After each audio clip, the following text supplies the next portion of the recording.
former manager made my life hell and I finally got her fired. I was desperate to join a new job after my husband and I were both laid off last year. When I was offered a new role, I knew it would be a step down from what I was doing, but the manager and the team seemed great. And that part has not changed. However, since my manager Gary * was so busy, he basically offloaded me to another manager, Jane *. I was supposed to be the connection point between my team and Jane, but it quickly became Jane micromanaging me.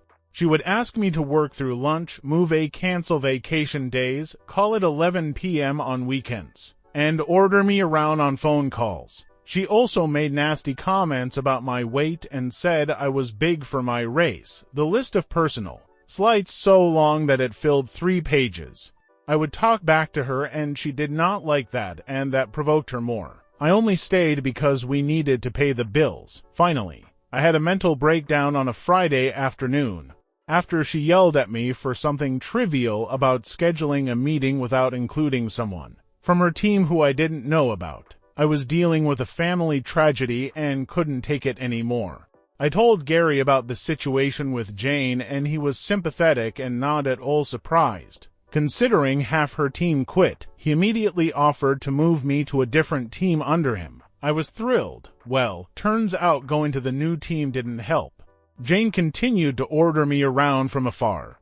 When I ignored her emails, she came to my desk one day and started loudly talking about how I am not qualified for this role. Gary overheard and finally told her off, but the verbal abuse did not stop. After 2 months there, I abruptly wrote my resignation letter and stapled the list of Jane's offensive comments and CC'd everyone. Gary offered a bunch of accommodations to try to keep me, but seeing how she was still provoking from afar, I said the only way for me to stay would be for her to go, and he did not have authority to let her go. Her manager was in a different country, and despite several HR complaints from at least 5 people, nothing was done, so I left loudly and without shame, telling everyone exactly why I was leaving.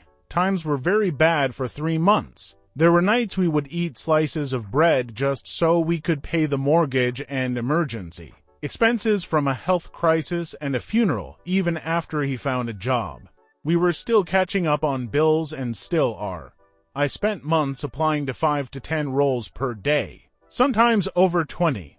Last month, I saw a public memo about a big shot from a former company joining the company I just left. I used to work with this guy closely and texted him a congrats. Let me know if you need any insights on the new place. We had a quick call where I told him some ins and outs where I thought they could innovate. After this call, he asked me to join the team as his chief of staff. I accepted. Imagine Jane's shock when we had our first all-hands call. All the VPs and above were asked to welcome the new big shot in a giant conference room. In Big Shot's speech, he breezed over that I'll be his chief of staff, along with a few key names. I now sat 2 levels above Jane, and apparently, within the 3 months I was not there, the other half of her team turned over. Every single person left.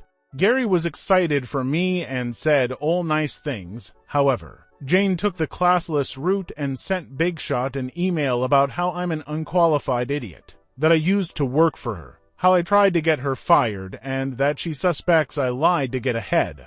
She didn't even try to be fake nice. Big Shot forwarded me her email and asked what this was about. I was so nervous and excited. Little did Jane know I was a director at Big Shot's competitor company and was already a level above her. So 2 levels isn't a big leap.